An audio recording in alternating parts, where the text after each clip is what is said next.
बलात्कार पीडित व्यक्तीला जर आपण सगळ्यांनी साथ दिली तर तिच्या या न्याय मिळवण्याच्या व्यवस्थेत समाजाच्या पाठिंब्याचंही अफाट मनोबल तिच्या सोबत आहे असं पाहून त्या महिलेस हिंमत येईल. जे निर्भयाच्या बाबतीत रान उठवलं तेच रान इथल्या प्रत्येक महिलेस निर्भय बनवेल असंच मला तरी वाटतं. त्यामुळे आपली जबाबदारी ही मोलाची आहे.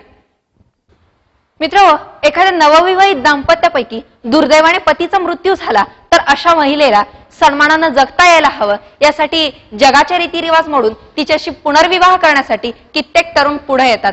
तसंच या बाबतीतही व्हायला हवं. जर बलात्कार पीडित व्यक्ती विवाहित असेल तर तिच्या कुटुंबाने, समाजाने, तिच्या साथीदारानं तिला सन्मानाची वागणूक द्यायला हवी. त्याचबरोबर अशी व्यक्ती जर अल्पवयीन असेल तर समाजातल्या काही ध्येयवेड्या तरुणांनी पुढे यायला हवं व समाजानेही अशा दाम्पत्यांना सन्मानाची वागणूक द्यायला हवं असंच मला तरी वाटतं. अशा वेळी आत्महत्येचे विचार डोक्यात येणाऱ्या व सतत जीवन मृत्यूच्या दोलायमान अवस्थेत असणाऱ्या माझ्या काही माता बहिणींना मला आवर्जून सांगावं असं वाटतं की सगळीच स्वप्न पूर्ण होत नसतात, ती फक्त पाहायची असतात. सगळीच स्वप्न पूर्ण होत नसतात, ती फक्त पाहायची असतात. कधी कधी त्यात रंग भरायचे असतात, पण स्वप्न पूर्ण झालं नाही म्हणून रडायचं नसतं. रंग उडाले म्हणून चित्र फाडायचं नसतं. सर्व काही आपलं नसतं. आपल्या दुःखात कदाचित इतरांचं सुख सामावलेलं असतं. आपल्या दुःखात कदाचित इतरांचं सुख सामावलेलं असतं. मातावळांना आपल्यापैकी कोणा एखाद्याच्या वाटेला असं दुःख आलं असेल किंवा दुर्दैवाने आलंच तर तो केवळ एक अपघात होता असं समजा आणि त्यातून पूर्ण बरं झाल्याचं सुख अनुभवा. पण निराश होऊन फक्त एकदा आणि एकदाच मिळणाऱ्या आयुष्याचा शेवट मात्र करू नका. नाही म्हटलं तर आयुष्य ही एक रांगोळीच असते. ती किती ठिपक्यांची काढावयाची हे जरी नियतीच्या हातात असलं तरी त्यात कोणते रंग भरावायचे हे मात्र आपल्याच हातात असतं, नाही का मित्रांनो? नॅशनल क्राईम रेकॉर्ड्स ब्युरो 2012च्या सर्वेक्षणानुसार दर 22 मिनिटाला भारतामध्ये एक बलात्कार होतो. तर भारतामध्ये दरवर्षी 25,000 बलात्कार होतात की ज्यांची नोंद होते. त्यापैकी 24,470 बलात्कार हे बलात्कार पीडित व्यक्तीच्या जवळच्या व्यक्तीने किंवा परिचित व्यक्तीने केलेले असतात. आणि सर्वात धक्कादायक बाब म्हणजे या घटनेमध्ये राजधानीची शहरेच अग्रेसर आहेत. 1998 ते 2008 या 10 वर्षांच्या कालावधीमध्ये ही संख्या दुप्पट झाली आहे असं दिसून येत आहे. या कार्यक्रमाच्या निमित्तानं मला आवर्जून सांगावं असं वाटतं की ज्या लोकांच्या मनात वारंवार पाशवी कृत्याचे विचार येतात किंवा ज्या गोष्टीमुळे तुमचा त्या गोष्टीकडे कल जातो त्या गोष्टीपासून कृपा करून तुम्ही थोडंसं दूरच राहा. उदाहरणार्थ अश्लील चित्रे, चित्रफिती, साहित्य किंवा वाजवीपेक्षा जास्त या गोष्टीत रस घेणारा तुमचा मित्र परिवार. जर तुमच्या हातून भविष्य काळात अशी एखादी घटना घडलीच तर त्याचे परिणाम काय असतील याचा थोडाफार अंदाज करून बघा. एक बलात्कारित व्यक्ती म्हणून समाजाचा माझ्याकडे पाहण्याचा दृष्टिकोन कसा असेल, माझ्या कुटुंबाचा, नातेवाईकांचा, मित्रांचा माझ्याकडे पाहण्याचा नेमका दृष्टिकोन कसा असेल या असे काही प्रश्न तुम्ही स्वतःला विचारून बघा. जर अशा गुन्ह्यात आपल्याला शिक्षा झालीच तर ती किती व कशी असेल, या शिक्षेनंतर माझी मानसिक अवस्था कशी असेल, माझ्या जीवावरती ज्यांनी आपल्या स्वतःचे स्वप्नांचे महाल उभे केलेत त्या माझ्या कुटुंबातील व्यक्तींची अवस्था कशी असेल. अशा प्रश्नांनी जर तुमच्या विचारात थोडाफार बदल झालाच तर तुम्ही निश्चितच भाग्यवान असाल. पण दुर्दैवाने बदल झाला नाहीच तर तुमच्यासारखे दुर्दैवी तुम्हीच असाल. मी अपेक्षावाद फक्त इतकाच करेन की तुम्ही निश्चितच भाग्यवान असाल.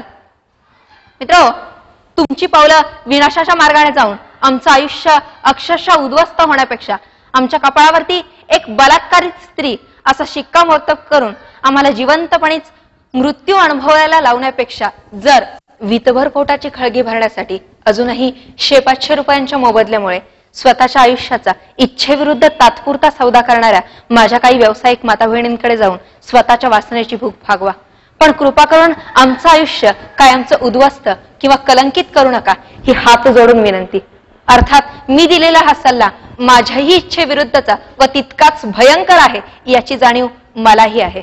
पण बलात्कार घडल्यानंतर ज्या भयंकर गोष्टींचा सामना सगळ्यांनाच करावा लागतो त्यापेक्षा मी सुचवलेला हा मार्ग निश्चितच भयंकर नसावा असंच मला तरी वाटतं. आणि हो, दुसरी एक बाब, अशा काही व्यावसायिक माता बहिणींकडे जाण्यापूर्वी योग्य त्या खबरदाऱ्या आवर्जून घ्या. कारण अशी एखादी व्यक्ती दुर्दैवाने अगोदरच एखाद्या असाध्य रोगाने जर बाधित असेल तर तुमची अवस्था धुळीतून उठून फुपाटात गेल्यासारखी व्हायला नको. म्हणूनच हाही मुद्दा इच्छेविरुद्ध सुचवते, त्याबद्दल पुनश्च एक वेळ क्षमाक्षण. मित्रांनो, आता मला थोडंसं ऍसिड हल्ल्याबाबतही बोलावंसं वाटतंय. असे हल्ले साधारणतः वयाच्या 15 ते 25 या वयोगटातच जास्त दिसून येतात असं लक्षात येईल. मनाच्या विषण्ण अवस्थेतील तरुणांच्याकडून एखाद्या तरुणीने प्रेमाला नकार दिला तर त्यांच्याकडून हे हल्ले होतात असं दिसून येतं. एखाद्या तरुणीनं जर लग्नाला किंवा प्रेमाला नकार दिला तर तू मेरी नहीं हो सकती तो किसी और की भी नहीं हो सकती, अशा विचाराने भडकलेल्या तरुणांच्याकडूनच हे हल्ले होत असतात असं दिसतं. की दिसायला सर्वसाधारण असणाऱ्या मुलींच्या वरती असे हल्ले होत नाहीत, तर ज्यांची निर्मिती विधात्याने थोडीफार फुरसतीच्या वेळी केली आहे अशाच काही रूपवान दिद्यांच्या बाबतीतच असे हल्ले होतात. माझ्या काही दिद्यांना अशा हल्ल्यातून मरणाला सामोरं जावं लागतं, तर काही दिद्यांना कुरूप होऊन आयुष्य जगावं लागतं. मला वाटतं ऍसिड हल्ला झाल्यानंतर त्या मुलीच्या घरच्यांना पैसा खूप खर्च करावा लागतो, तर अशा पैशाचा सर्व खर्च शासनाने घालायला हवा असं मला वाटतं. शिवाय या व्यक्तीला गुणवत्तेनुसार तिचं योग्य ते मूल्यमापन करायला हवं असंही वाटतं. शिवाय असा हल्ला ज्या तरुणाकडून घडला आहे त्यालाही एखाद्या शापिताचं आयुष्य किती भयंकर, स्वप्नांना तिलांजली देणारं, कुरूप, पैसा खर्च करणारा असतं हे दाखवून देण्यासाठी त्यालाही तशा शिक्षेची तरतूद व्हायला हवी. मला तर वाटतं ऍसिड हल्ला करणाऱ्या व्यक्तीला अशी शिक्षा असायला हवी की त्या तरुणीने त्या तरुणावरती तेवढंच ऍसिड शरीराच्या त्याच भागावरती फेकायला हवं, म्हणजे त्याला कळेल की त्या वेदना किती भयंकर असतात, म्हणजे असा गुन्हा पुन्हा करण्याचं कुणाचं धाडसच होऊ नये. बलात्कार करणाऱ्या व्यक्तींना अशी शिक्षेची तरतूद असायला हवी की त्याला ते आयुष्यात ते सुख परत कधी अनुभवताच यायला नको, म्हणजेच त्याची कायमचीच नसबंदी करायला हवी. शिवाय त्याचा कान किंवा नाक त्यातून असं काही कापून टाकायला हवं की ती व्यक्ती जर पुन्हा समाजात आली तर ही व्यक्ती बलात्कारित व्यक्ती आहे असं समजून त्याच्यापासून सावध राहायला हवं, याची जाणीव सगळ्यांना व्हायला हवी. म्हणजेच एका शापिताचं आयुष्य कसं असतं हे त्याही व्यक्तीला समजायला हवं असंच मला तरी वाटतं. माता बहिणींनो, या सर्व प्रकारच्या दक्षता घेऊनही, सगळं होऊनही तुमच्या मुलीला अशा एखाद्या प्रसंगाला सामोरं जाऊ लागू नये यासाठी काय काय करायला हवं यावरती मी थोडंसं वाचन, मनन, चिंतन केलं. त्यातून जे काही मला सुचलं ते मी आपल्याला सांगण्याचा प्रयत्न करते. अर्थात जे मला सुचलं ते आपल्याला पचलंच पाहिजे असंही माझं ठाम मत नाहीये, पण मी जे काही सांगतेय त्यातून आपण चिंतन, मनन करावं इतकीच माफक अपेक्षा करते. माता बहिणींनो, बऱ्याच वेळा म्हटलं जातं की समोरच्या व्यक्तीचं आपल्या बरोबरचं वागणं म्हणजे दुसरं तिसरं काहीही नसतं, तर त्या आपल्याच वागण्याचं एक प्रतिबिंब असतं. मी वारंवार म्हणत आली आहे की भारतीय संस्कृती ही पुरुष प्रधान संस्कृती आहे. त्यामुळे एखाद्या माता बहिणींनी आपली नजर, भाषा, हावभाव, कृती, पेहराव, नजर, भाषा, हावभाव, कृती, पेहराव या माध्यमाद्वारे पुरुष प्रधान संस्कृतीला चॅलेंज करणारं एका दुसरं वर्तन केलं आणि ते चॅलेंज एखाद्या पुरुषानं स्वीकारलं तर अशा वेळी दोष नेमका कुणाला द्यावायचा हेच मला तरी समजत नाही. माझी अपेक्षा फक्त इतकीच आहे की असं चॅलेंज करण्यालायक वर्तन आपल्या कुणाच्याही हातून होऊ नये. मला वाटतं अशा घटनेची सुरुवात अचानक कधीच होत नसावी.